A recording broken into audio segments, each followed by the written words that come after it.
فاروق اعظم، یہ فضیلت ہم نے نہیں دی، اس میں صحابہ کا بھی اجماع تھا. تو یہ سمجھانے کے لیے کر رہا تھا اجماع. تو یہاں پر بھی ہے کہ اگر ریاکاری سے بھی درود پاک پڑھا جائے گا یہ تب بھی قبول ہو جاتا ہے. اس میں کوئی ڈاؤٹ نہیں ہے، اس میں کوئی جو ہے نا دوسری وہ بندہ کیا کہتے تھے تذبذب کا شکار نہیں ہونا چاہیے، متزلزل نہیں ہونا چاہیے، بلکہ غیر متزلزل اس کا یقین ہونا چاہیے کہ خدا نہ خواستہ کہ اس میں ریا بھی آئے گا تب بھی اللہ تعالیٰ میری عبادت سبحان اللہ. تو پھر عادت بنے، کیونکہ اس سے دل کا زنگ دور ہوتا ہے، اس سے گناہ بھی معاف ہوتے ہیں، دل نرم ہوتا ہے، عبادت میں دل لگتا ہے درود پاک پڑھنے والے کا، اور دل میں یہ نور پیدا کرتا ہے. اللہ اکبر، اس کی بڑے فضائل ہے درود و سلام کے. تو اپنی عادت، میرا حسن زن یہ درود پاک کی محفل بھی ہوتی ہوگی، ہوتی ہے نا جو جی الحمدللہ. یہ بہت اچھا ٹرینڈ چلا مساجد میں درود پاک کی محافل کرنے کا.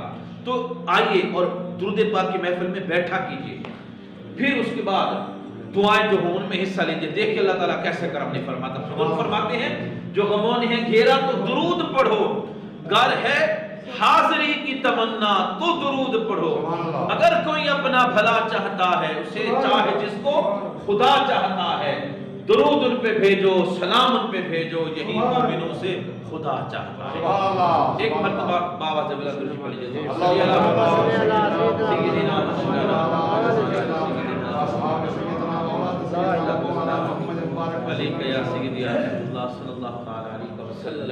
یہ محفل 11ویں شریف کی محفل ہے.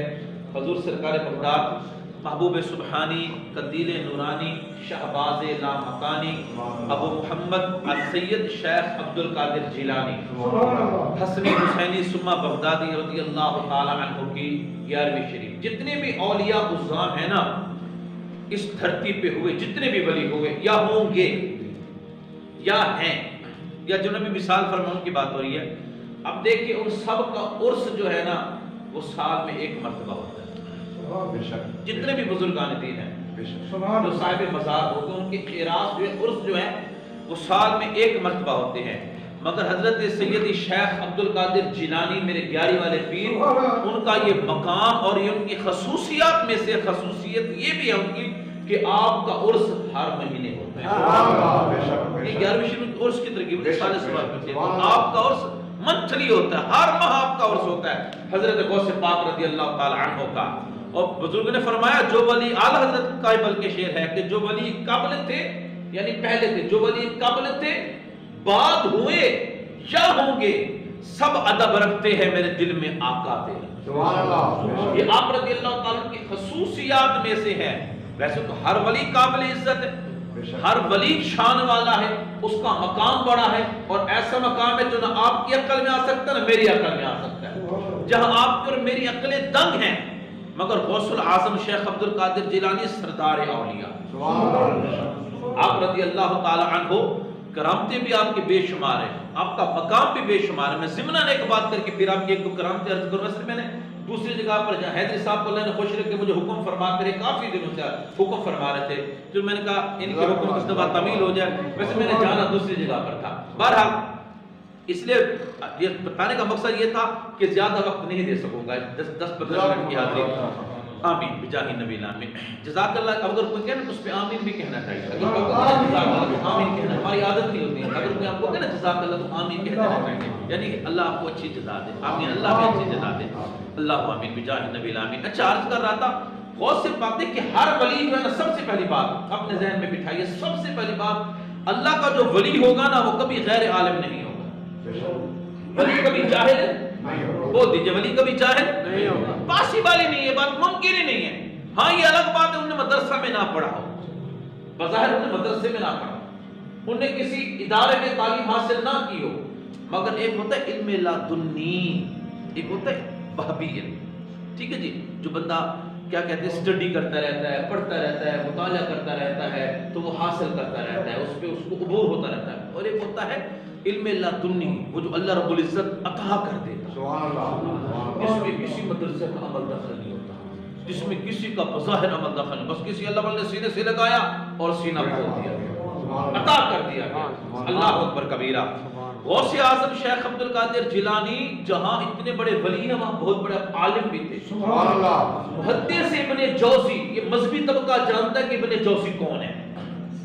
جو علماء کرام ہیں نا وہ جانتے ہیں کہ ابن جوزی کون ہے، اس کا مقام کیا ہے. ٹھیک ہے، شاید کہ عوام الناس کو اس کی خبر نہ ہو ابن جوزی کے بارے میں، مگر علماء جانتے ہیں کہ جوزی کا کتنا بڑا مقام علم کی دنیا میں. محدث ابن جوزی حضور غوث الاعظم رضی اللہ تعالی عنہ کا زمانہ پایا. تلبیس ابلیس کی ایک بڑی مشہور کتاب ہے، انہوں نے لکھی تھی، بعد میں آپ کا رجوع بھی اس سے بات نے فرمایا ثابت ہوتا ہے. بہرحال ابن جوزی کو کسی نے دعوت دی، کہا جوزی تو اپنے وقت کا بہت بڑا امام ہے، تو اپنے وقت کا محدث ہے، فقیہ ہے، تجھے فلاں فلاں فلاں فلاں فلاں علوم کے اوپر جو ہے نا دسترس حاصل ہے، عبور حاصل ہے، تیرے پائے کا ہم نے عالم نہیں دیکھا. جوزی تجھے ہم دعوت دیتے ہیں. حضرت جوزی کو فرمایا تجھے دعوت دیتے ہیں، چلیے ہمارے ساتھ حضرت شیخ عبد القادر جیلانی کی محفل کے اندر. ان کی جو اچھا یہ 11 شریف کا پتہ ایک سبب کیا ہے؟ ایک سبب 11 شریف کا علماء نے یہ بھی فرمایا ہے کہ حضرت شیخ عبد القادر جیلانی ہر مہینے کی 11 شریف کو نا آپ اجتماع کیا کرتے ہیں، جس میں آپ واعظ فرمایا کرتے، نصیحت کیا کرتے تھے، لوگوں کو تبلیغ کیا کرتے تھے. اور آپ کے اس اجتماع کے جو کراؤڈ تھا اس کے جو نا عالم یہ تھا کہ 70 ہزار لوگ آپ کے اس اجتماع میں شریک ہوتے. اور آپ کی یہ کرامت تھی کہ جیسے آپ کی آواز آگے والا سنتا، اس وقت یہ لاؤڈ سپیکر تو نہیں تھے، بلکہ اب تو ایکو ساؤنڈ آ گیا نا، تو لاؤڈ سپیکر کا زمانہ چلا گیا، اب تو ایکو کا زمانہ آ گیا. پھر اس ایکو ساؤنڈ میں بھی قسمیں آ چکی ہیں جی، اس میں بیس آ گئی، جس میں مثال کے شارپ آ گیا اس کے اندر جی، اس کے ڈیلے آ گیا اس کے اندر جی، پھر پتہ نہیں کتنی کتنی چیزیں آتی جا رہی. بہرحال یہ زمانے کی ترقی کی عرض کر رہا تھا. اچھا اس وقت وہ زمانہ سادہ تھا، لاؤڈ سپیکر نہیں تھے، کچھ بھی ایسا سسٹم نہیں تھا. تو آپ کی کرامت کا عالم یہ تھا جیسے ہی آگے والا بندہ جو فرنٹ میں بیٹھا ہوتا آپ کی آواز سنتا، بے عین ہی اتنا آخری بندہ بھی آپ کی آواز. یہ حضرت غوث الاعظم کی کرامت تھی میرے مرشد شیخ عبد القادر جیلانی کی. اللہ اکبر کبیرہ. تو بہرحال کیونکہ ہر مہینے کی 11 شریف کو نا غوث پاک کے یہاں ان کے مدرسے میں اجتماع ہوتا تھا.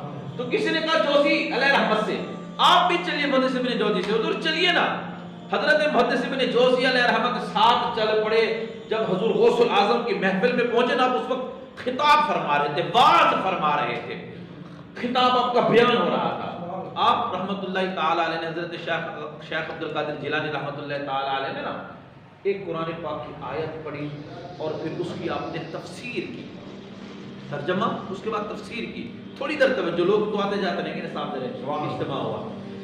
آپ نے جیسے تفسیر کی نا تو جو ان کے جو محدث ابن جوزی کے وہ جو دوست تھے ان سے کہنے لگے آپ کے علم میں ہے یہ تفسیر؟ کہنے لگے ہاں. نا جی ہاں میرے علم میں ہے، میں جانتا ہوں، یہ تفسیر مجھے بھی آتی ہے. حضرت شیخ عبد القادر جیلانی نے دوسری تفسیر کی اسی ایک آیت میں. یہ دیکھیں علم کا معیار. ہم لوگ سمجھتے ہیں ولی وہ ہوتا ہے جس کی کرامتیں ہو. ولی کے لیے کرامت کا صدور ضروری نہیں ہوتا. یہ بات اپنے ذہن میں رکھیے کہ ولی کے لیے کرامت کا دکھانا ضروری نہیں ہوتا.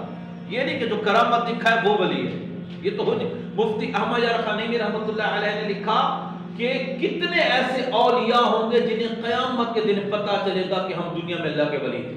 سبحان اللہ. یہ آپ نے حکیم الامت لکھا. کتنے ایسے ہوں گے جنہیں قیامت میں پتہ چلے گا، دنیا میں علم بھی نہیں ہوگا. یہ ضروری نہیں ہوتا کہ کرامت دکھائے تو اللہ کا ولی ہے، نہیں، یہ ضروری ہے ولی کے لیے. بہرحال ولی میں نے کہا نا کبھی جاہل نہیں ہوگا، حضور کی سنت کا مخالف نہیں ہوگا، حضور کی شریعت کا وہ معذرہ روح گردانی کرنے والا، سرکار کی شریعت کو، شرعی احکام کو اگنور کرنے والا ولی نہیں ہو سکتا. جو ولی ہوگا وہ شریعت کا متبع. سبحان اللہ. بے شک اس کا ہر قدم، اس کا ہر اٹھنا بیٹھنا، کھانا پینا بولنا، ہر چیز میرے آقا صلی اللہ علیہ وسلم کی فرمودات عالیہ کے تابع ہوگی.